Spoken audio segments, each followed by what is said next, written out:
ওকে, white বোর্ডে welcome. একটা common প্রশ্ন যেটা আমি প্রায় সবসময় সবার কাছ থেকে পাই সেটা হলো, আহ, আমি অনলাইনে কিছু করতে চাই, কি করব? আমি অনলাইনে ইনকাম করতে চাই, কি করব?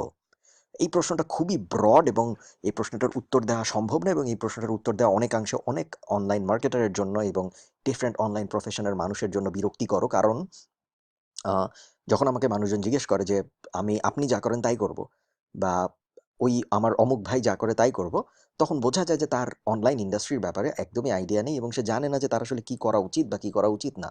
সো এই ভিডিওতে আমরা যেটা করবো, এটা একটা হোয়াইট বোর্ড। আমরা একটা ব্রেকডাউন করব অনলাইন ইন্ডাস্ট্রিতে। আমরা যদি প্রবেশ করতে চাই, আমরা যদি অনলাইনে ইনকাম করতে চাই, আমরা যদি অনলাইনে কিছু করতে চাই, আমরা কিভাবে আগাবো বা কি করব। ঠিক আছে?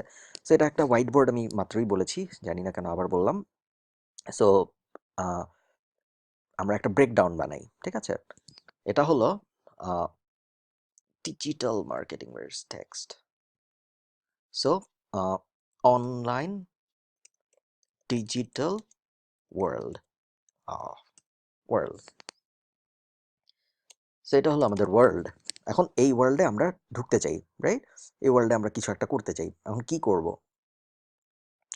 ডিজিটাল ওয়ার্ল্ডের মধ্যে অনেকগুলা ডিভিশন আছে। ঠিক আছে? যেমন ধরেন, আমি যদি বলি যে আমি বিসিএস এ চাকরি করব, ওটা খুব স্পেসিফিক, ওটা বোঝা যায় যে বিসিএস এ চাকরি করবে মানে এই 12টা বা 15টা পজিশন আছে, এই 15টা পজিশনের মধ্যে একটাও যেতে চায়। কেউ হয়তো ম্যাজিস্ট্রেট হতে চায়, কেউ হয়তো পুলিশ হতে চায়, ইত্যাদি ইত্যাদি। বাট আমরা যখন ডিজিটাল ওয়ার্ল্ডে বা অনলাইন ওয়ার্ল্ডে যাব, তখন 12টা না, 1200 বা 50,000-এর মতো ডিভিশন আছে। সো এটা খুব কঠিন বলা যে আমি অনলাইনে কিছু করতে চাই বা আমি ডিজিটালে কিছু করতে চাই। ঠিক আছে? কারণ এত এত ডিভিশন, এত এত কিছু করা যায় এত এত দিকে, যে এইভাবে বললে খুব জেনেরিক হয়ে যায় ব্যাপারটা। সো আমরা একটা ডিভিশন বানাই কি কি করা যায় অনলাইনে। আমি মেইনলি বাংলাদেশে যা যা পপুলার, বাংলাদেশের মানুষ যা যা করে সফল, বা বাংলাদেশের মানুষের, আমি যেভাবে মনে করি যে বাংলাদেশের মানুষের এই এই করলে ফিউচার ভালো, আহ, আমি সেই ডিভিশনগুলো কথা বলবো। ঠিক আছে? সো প্রথমেই ফ্রিল্যান্সিং। ওকে, ফ্রিল্যান্সিং এর পরে অ্যাফিলিয়েট মার্কেটিং, অ্যাফিলিয়েট মার্কেটিং এর পরে ই কমার্স, তারপরে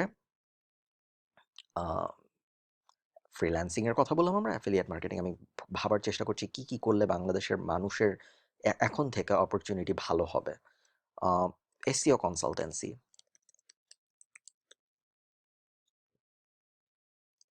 সোশ্যাল মিডিয়া মার্কেটিং। হ্যাঁ, এই মোটামুটি। আরেকটা আমরা বলতে পারি ভিডিও। দেখেছেন কত সুন্দর এক লাইনে আমি লিখেছি সব, কোনো লাইন উঁচু নিচু হয়নি, যদিও ডট দেওয়া ছিল।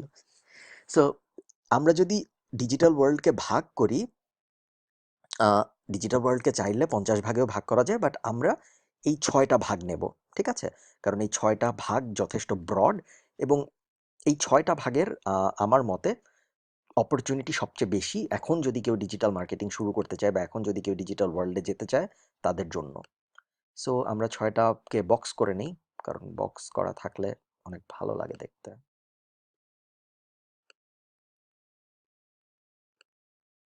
ওকে, সো আবারও আমরা প্রথম প্রশ্নের কাছে ফেরত যাই। আমরা ডিজিটাল ওয়ার্ল্ডে কিছু করতে চাই, আমরা কি করব? প্রথম কাজ, আমরা এই 6টা ইন্ডাস্ট্রির মধ্যে একটা ইন্ডাস্ট্রি সিলেক্ট করব। ঠিক আছে? সো প্রত্যেকটা ইন্ডাস্ট্রি নিয়ে আমরা কথা বলবো। ধরে নেই আমরা ফ্রিল্যান্সার হব। ওকে, ফ্রিল্যান্সিং শিখবো, ফ্রিল্যান্সার হব। এখন আমরা যদি ফ্রিল্যান্সার হই, তাহলে আমরা কি করব ফ্রিল্যান্সার হয়ে? ফ্রিল্যান্সার হয়ে আমরা অনেক কিছু করতে পারি। যেমন আমরা যদি এখানে সবচেয়ে কমন গুলো লিখি,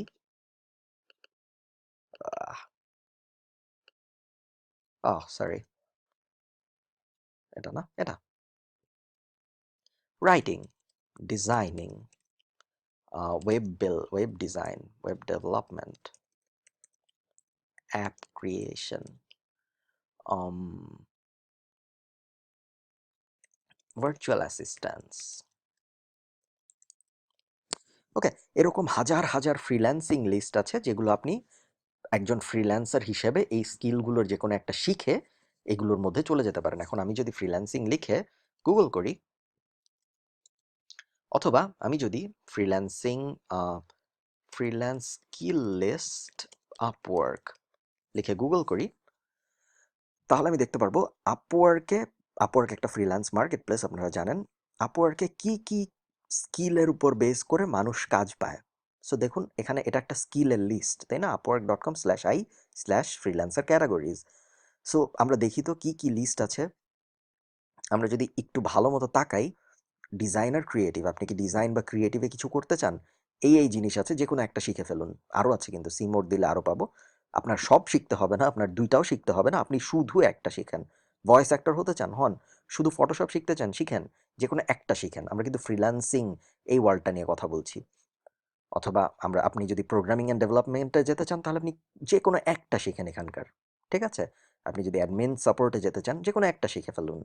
রাইটিং ট্রান্সলেশন, যে কোনো একটা, সেম, বুঝতে পারছেন, একই জিনিস বারবার বলার কিছু নেই। সো এই লিস্টটা দেখুন, এই লিস্টটা দেখে আপনি ঠিক করুন। আমি এখানে যে মাত্র 4-5টা লিখেছি, এগুলো সবচেয়ে পপুলার। বাট আপনার যে এগুলোর মধ্যেই থাকতে হবে তা না। ইনফ্যাক্ট আমি এগুলো বাদ দিয়ে দিই। ফ্রিল্যান্সিংয়ের জন্য আপনি এই লিস্টটা দেখবেন, এই লিস্টটা দেখে আপনার কি শিখতে ইচ্ছা করে দেখে, যেটা শিখতে ইচ্ছা করে আগামী 6 মাস শুধু ওটা শিখবেন। 3 মাস শিখে ভাববেন না যে না আমি অন্য কিছু শিখি, এটা মনে হয় ভালো হবে না। একটা জিনিস শিখবেন, সেটা খুব ভালো মতো শিখবেন, তাহলে আপনি ফ্রিল্যান্সিং ওয়ার্ল্ডটা ক্র্যাক করতে পারবেন।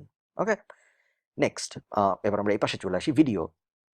সো ভিডিও ওয়ার্ল্ডটা আমরা কিভাবে ক্র্যাক করতে পারি? আমরা ভিডিও ওয়ার্ল্ডের কথা যদি আমরা ভাবি, ভিডিও সবচেয়ে বড় প্লেয়ার কারা? YouTube, Facebook. ঠিক আছে? এই দুইটাই ভিডিওর সবচেয়ে বড় প্লেয়ার। এই দুইটার জন্য আমরা দুইভাবে অ্যাপ্রোচ নিতে পারি। ফেসবুক সামনে ফেসবুক ওয়াচ নামে, আপনারা হয়তো এখনো জানেন না। ফেসবুক ওয়াচ হবে একটা নেটফ্লিক্সের কম্পিটিটর, যারা একদম নিজেদের রিয়েল শো দেখাবে, এবং সেখানে ফেসবুক ওয়াচে আপনি আলাদা সাবস্ক্রাইব করে ডিফারেন্ট শো দেখতে পারবেন, যেগুলো শুধু ফেসবুক ওয়াচের জন্যই বানানো হবে।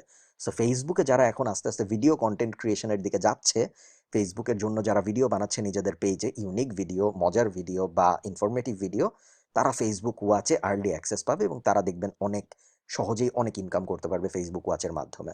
সো ওটা সামনে আসছে। সো ওটাকে যদি আপনি টার্গেট করতে চান, তাহলে আপনি এখন থেকেই একটা ফেসবুক কমিউনিটি বানান, একটা পেজ বানান। সেই পেজে মজার মজার, বা আপনার মজার হতে হবে তা না, আপনার একটা ক্যাটাগরি সিলেক্ট করতে হবে যে এই ক্যাটাগরির ভিডিও আমি বানাবো। হতে পারে এডুকেশনাল, হতে পারে ফান, হতে পারে ইনফরমেটিভ, হতে পারে নিউজ, যে কোনো কিছু। সেম ইউটিউবের জন্য, ইউটিউব অলরেডি ইন্ডাস্ট্রির বিগ প্লেয়ার। আপনি যদি ইউটিউব থেকে ইনকাম করতে চান, বাংলাদেশের জন্য যদিও ইনকাম খুব কম, 1000 ভিউতে হয়তো $1 বা $2 পাওয়া যায়। আহ, কখনো কখনো আরও কম পাওয়া যায়, বাট হ্যাঁ, 1000 ভিউতে $1 বা $2 হলো ইন্ডাস্ট্রি অ্যাভারেজ, আমি বলবো বাংলাদেশের জন্য। বাইরের জন্য আরও অনেক বেশি। সো যারা ইউটিউবে ভিডিও বানিয়ে ইনকাম করতে চান, তাদের প্রথমেই যেটা ঠিক করতে হবে সেটা হলো, এগেইন ফেসবুকের মতো, আমার ইন্ডাস্ট্রি কি হবে, আমি কি ভিডিও বানাবো। এডুকেশনাল, ইনফরমেটিভ, নিউজ, স্পোর্টস, শুধু গেম অফ থ্রোনস নিয়ে কথাবার্তা, শুধু টিভি শো, যে কোনো নিশে আপনি যেতে পারেন, তবে একটা নিশেই যাবেন এবং সেই নিশে থাকবেন। আমার খুব পছন্দের একটা ইউটিউব ভিডিও ক্রিয়েটর হলো ফিলিপ ডি ফ্র্যাঙ্কো। আপনারা ফিলি ডি লিখে সার্চ দিলে পেয়ে যাবেন। সে যেটা করে, সে প্রতিদিন সেই দিনের ঘটে যাওয়া একটা নিউজ নিয়ে কথা বলে। সে আমেরিকান একটা ইউটিউব ক্রিয়েটর। সে কোনো ফানি কিছু না, কিছুই না। সে জাস্ট প্রত্যেকদিন সন্ধ্যাবেলা সেই সারাদিনে যা হয়েছে তার মধ্যে থেকে একটা নিউজ সে নেয়। সেই নিউজটা নিয়ে কথা বলে যে আজকে এই হয়েছে, আজকে লস অ্যাঞ্জেলেস, আজকে লাস ভেগাসে এরকম মাস মার্ডার হয়েছে, আমার মতে এটা খুব খারাপ, আমার মতে গান লওয়া উচিত। তার মতামত দেয়, এবং সে মোটামুটি একটা নিউজ নিয়ে কথাবার্তা বলে, 10-15 মিনিটের একটা ভিডিও হয়। তার কোটি কোটি সাবস্ক্রাইবার, এবং সে এখন সবচেয়ে ফেমাস ইউটিউবারদের মধ্যে একজন, সবচেয়ে বড়লোক ইউটিউবারদের মধ্যে একজন। সে কি করেছে, সে কিন্তু ফানি ভিডিও বানানোর চেষ্টা করে নাই। সে কিন্তু আহ, ভাবে নাই যে না আমি এইদিকে কিছু করি, ওইদিকে কিছু করি। সে শুধু নিউজ নিয়ে কথা বলেছে। তার এখন আরো অন্যান্য অনেক চ্যানেল আছে, সে এখন এন্টারটেইনমেন্টের দিকেও যাচ্ছে, বাট প্রাইমারিলি সে নিউজ নিয়ে কথা বলেছে। আহ, আমার ধারণা ইউটিউব নিউজ অনেক বড় হবে, ভিডিও নিউজ অনেক বড় হবে, কারণ টেলিভিশন শেষ হয়ে যাবে আগামী 10-15 বছরের মধ্যেই। সো মানুষের নিউজ কনজিউম করার জন্য হয় ফেসবুক ভিডিওতে আসতে হবে বা ইউটিউব ভিডিওতে যেতে হবে। সো এখন থেকেই আপনারা যারা লং টার্মে প্ল্যানিং করতে চান, তারা ইউটিউব নিউজ সেক্টরটাকে টার্গেট করতে পারেন। আমার ওপিনিয়ন এটা। আপনারা আপনাদের পছন্দ মতো যা খুশি তাই করতে পারেন। সো এটা হলো ভিডিও ইন্ডাস্ট্রি। মনে রাখবেন, ফ্রিল্যান্স ইন্ডাস্ট্রি, ভিডিও ইন্ডাস্ট্রি সব কিন্তু আলাদা আলাদা ইন্ডাস্ট্রি। আমি ফ্রিল্যান্সিংও করবো, আবার আমি ইউটিউবে ভিডিও বানাবো, এভাবে দেখবেন না। যে কোনো একটা সিলেক্ট করবেন, সেটা নিয়ে কাজ করবেন। অ্যাফিলিয়েট মার্কেটিং কি, এটা নিয়ে আমি খুব বেশি বলবো না, কারণ অ্যাফিলিয়েট মার্কেটিং নিয়ে আমাদের এই চ্যানেলেই হাজার হাজার ভিডিও আছে। হাজার হাজার না, 10-15টা আছে। সো আপনারা অ্যাফিলিয়েট মার্কেটিং কি তা জানতে পারেন। অ্যাফিলিয়েট মার্কেটিং বেসিক্যালি অন্য মানুষের ওয়েবসাইটে অন্য মানুষের বিক্রি বাড়িয়ে দিয়ে নিজের কিছু কমিশন নেওয়ার নামই অ্যাফিলিয়েট মার্কেটিং। এটা অ্যাফিলিয়েট মার্কেটিং বাংলাদেশে বুম করবে, আমি শিওর। সামনে আরও যত ই কমার্স বুম করবে সে সো আপনি যদি অ্যাফিলিয়েট মার্কেটিং আগ্রহী হন, আমি রেকমেন্ড করবো আমাদের এই চ্যানেলের প্যাসিভ জার্নাল ইউনিভার্সিটির অনেক অ্যাফিলিয়েট মার্কেটিং বিষয়ক ভিডিও আছে, সেগুলো দেখে ফেলুন। আমাদের ফ্রিল্যান্সিং নিয়েও ভিডিও আছে কিছু, সেগুলো দেখতে পারেন। ওকে, ই কমার্স। ই কমার্স ইন্ডাস্ট্রিতে আমরা কি করতে পারি? ই কমার্স ইন্ডাস্ট্রি মাত্র শুরু হচ্ছে বাংলাদেশে। ই কমার্স ইন্ডাস্ট্রির ফিউচার অনেক ভালো পুরো ওয়ার্ল্ড ওয়াইড। আমি জিনিসগুলো এইভাবে দেখি, যেই জিনিসটা ইউরোপে বা যেই জিনিসটা ওয়েস্টার্ন ইন্ডাস্ট্রিতে বা ওয়েস্টার্ন ওয়ার্ল্ডে পপুলার, সেই জিনিসটা বাংলাদেশেও পপুলার হবে জাস্ট 10-15 বছর পরে। সো ওয়েস্টার্ন ওয়ার্ল্ডে এখন সবাই ই কমার্সে শপিং করে, রাইট? তারা তারা অ্যামাজন ডিপেন্ডেন্ট, তারা গ্রসারির জন্য বেশিরভাগ সময় এখন অনলাইনে অর্ডার দিয়ে থাকে। তারা আস্তে আস্তে শপ, ফিজিক্যাল শপ বিমুখ হয়ে যাচ্ছে, ঠিক আছে? সো সেম জিনিস বাংলাদেশেও হবে, জাস্ট হয়তো 20 বছর সময় লাগবে। এখন কি তাহলে ভালো সময় ই কমার্সে যাওয়ার জন্য? হ্যাঁ। এখন কথা হলো, আমার তো ই কমার্সে, আমি ধরে নেই আমার আমি একটা ই কমার্স ওয়েবসাইট বানিয়ে ই কমার্সে কাজ করতে চাই, বাট আমার নিজের কোনো প্রোডাক্ট নাই, আমার নিজের কোনো বিক্রি করার মতো কিছু নেই। আমি কি করব? সেখানেই আপনি একটা কাজ করতে পারেন যেটাকে বলে ড্রপ শিপিং। ড্রপ শিপিং মানে হলো আপনার ই কমার্স ওয়েবসাইট থাকবে, কিন্তু আপনার ই কমার্স ওয়েবসাইটে আপনি আপনার জিনিসপত্র বেচবেন না, আপনি অন্য কারো জিনিসপত্র বেচবেন। আমি একটা উদাহরণ দিই, ধরেন আমি একটা ই কমার্স ওয়েবসাইট বানালাম, নাম দিলাম khalidfarhan.com। ওকে, এখন এই ই কমার্স ওয়েবসাইটে আমি চাল বেচি, ডাল বেচি। এই সেম ই কমার্স ওয়েবসাইটে আমি খেলনাও বেচি, সেম ই কমার্স ওয়েবসাইটে আমি বাচ্চাদের কাপড়ও বেচি। এবং এই এত জিনিস যে আমি বেচি, এর কোনো কিছুই আমার কাছে নাই। সো আমি ড্রপ শিপিংয়ের মাধ্যমে বেচবো। ড্রপ শিপিং কি? আমার ই কমার্সে যখন কেউ চালের অর্ডার দিবে, তখন আমি নিজে তার সেই অর্ডার ডিটেলটা নিয়ে চালডাল.কমে যাব, যে সেম অর্ডারটা আমি চালডাল.কমে যেয়ে দিব। চালডাল.কম তার বাসায় জিনিস পাঠাবে, চালডাল.কম হয়তো আমার কাছে চার্জ করবে 100 টাকা, আমি তার কাছে চার্জ করবো 120 টাকা। মাঝখানের যে 20 টাকাটা, ওইটা আমার প্রফিট। এই কনসেপ্টটার নাম হলো ড্রপ শিপিং, ঠিক আছে?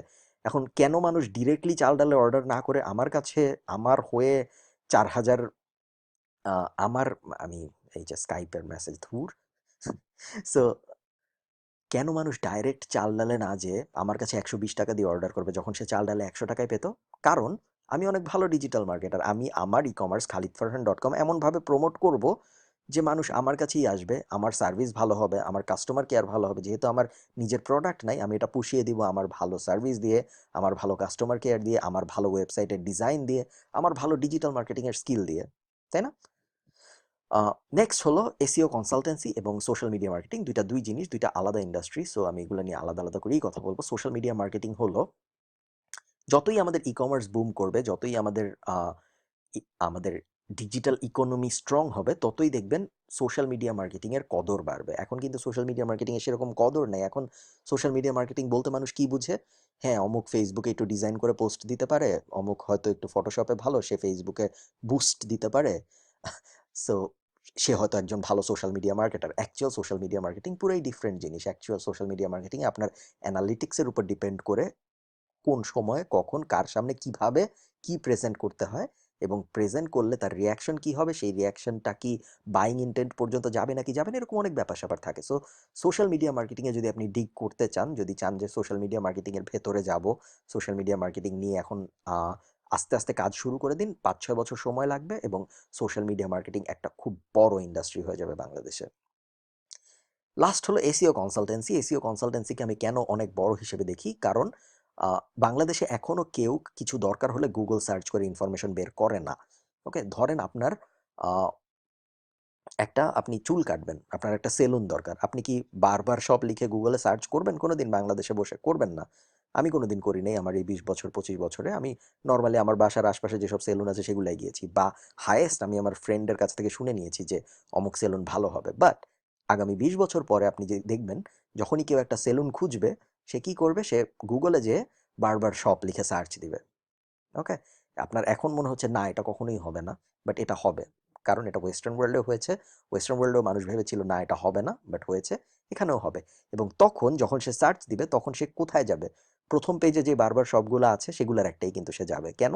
কারণ প্রথম পেজে যেগুলো আছে সেগুলো তার কাছে বেশি ভিজিবল, সেগুলো তার একদম আশপাশের, কারণ গুগল ওভাবেই আপনাকে রেজাল্ট দেখায়। সো প্রথম পেজে আপনি যদি কোনো একটা বারবার শপকে এনে দিতে পারেন, সেই বারবার শপটা আপনাকে খুব সহজেই ভালো একটা টাকা দিবে, তাকে প্রথম পেজে এনে দেওয়ার জন্য, এটাকে বলে এসইও কনসালটেন্সি। ঠিক আছে? এসইও কনসালটেন্সি খুবই বড় ওয়েস্টার্ন ওয়ার্ল্ডে। আমরা ইউএস এর বিভিন্ন ক্লায়েন্টের সাথে এবং ইউরোপিয়ান বিভিন্ন ক্লায়েন্টের সাথে এসইও নিয়ে কাজ করি। তাদেরকে আমরা গুগলের প্রথম পেজে এনে দিই এবং তার জন্য আমরা বেশ ভালো একটা অ্যামাউন্ট চার্জ করি তাদের। সেম জিনিসটা বাংলাদেশেও হবে, জাস্ট একটু সময় লাগবে এবং এই কারণেই আপনি যদি আগে শুরু করতে পারেন তাহলে আপনি এই খেলাটায়, এই রেসটায় এগিয়ে থাকবেন। ৫ বছর পরে বা ১০ বছর পরে সবাই যখন খুঁজবে যে আমি কোন এসইও কনসালটেন্টের কাছে যাবো আমাকে প্রথম পেজে এনে দেওয়ার জন্য, আমার রেস্টুরেন্টকে প্রথম পেজে এনে দেওয়ার জন্য, আমার আ খাবারের দোকানকে প্রথম পেজে এনে দেওয়ার জন্য, বা আমার যেকোনো কিছু, আমার কাপড়ের দোকানকে বা আমার লইয়ার সার্ভিসকে, তখন আমি ভাববো বাংলাদেশে বসে যে কারা গত ১০ বছর ধরে এই কাজ করতেছে। তখন আমি ভাববো যে হ্যাঁ, এই কোম্পানি তো গত ১০ বছর ধরে এই কাজ করতেছে, আমি ওদের সাথেই যাই। ঠিক আছে?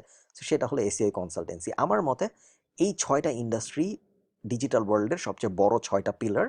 আরো হয়তো অনেক কিছু আছে যেগুলো আমি বাদ দিয়ে গিয়েছি, সেগুলোও হয়তো ভালো, ভালো। বাট আমি মনে করি যে আপনি যদি আগামী ২০ বছর পর ডিজিটাল ইকোনমিতে একটা স্ট্রং পয়েন্ট বানাতে চান এবং আপনি যদি চান যে এটাই আপনার ফুল টাইম ক্যারিয়ার হবে, তাহলে আপনি এই ৬ টার মধ্যে একটা বেছে নিন। একটা, ২ টা না কিন্তু, একটা বেছে নিন। বেছে নিয়েই প্রত্যেকটার মধ্যে অনেক সাব ডিভিশন আছে। যেমন আপনি ফ্রিল্যান্সিং বেছে নিলে তো আপনি সবকিছু শিখবেন না। আপনি যেকোনো একটা শিখবেন। সেরকম সোশ্যাল মিডিয়া মার্কেটিংও আপনার সব শিখার দরকার নেই। যেকোনো একটায় যাবেন। শুধু Google PPC শিখলেন। সেইম ই-কমার্স, ড্রপশিপিং প্রত্যেকটার জন্য আপনি ডিভিশন পাবেন অনেক। একটা ডিভিশন খুঁজে নিবেন এবং সেটা নিয়ে কাজ করবেন। দেখবেন একটু সময় দেবেন ২-৩ বছর বা ৪ বছর। তাহলে দেখবেন আপনার ডিজিটাল ওয়ার্ল্ডে খুব স্ট্রং একটা আ ইমপ্যাক্ট ফেলতে পারবেন আপনি এবং যেটা আপনার জন্য বেনিফিশিয়াল হবে এবং আপনি যাদেরকে সার্ভিস দেবেন বা যাদের হয়ে আপনি কাজ করবেন তাদের জন্য অনেক বেনিফিশিয়াল হবে। সেই ছিল আমাদের ডিজিটাল ওয়ার্ল্ড বিষয়ক র্যান্ট। ভালো থাকবেন সবাই। অনেকদিন পরের ভিডিও এটা।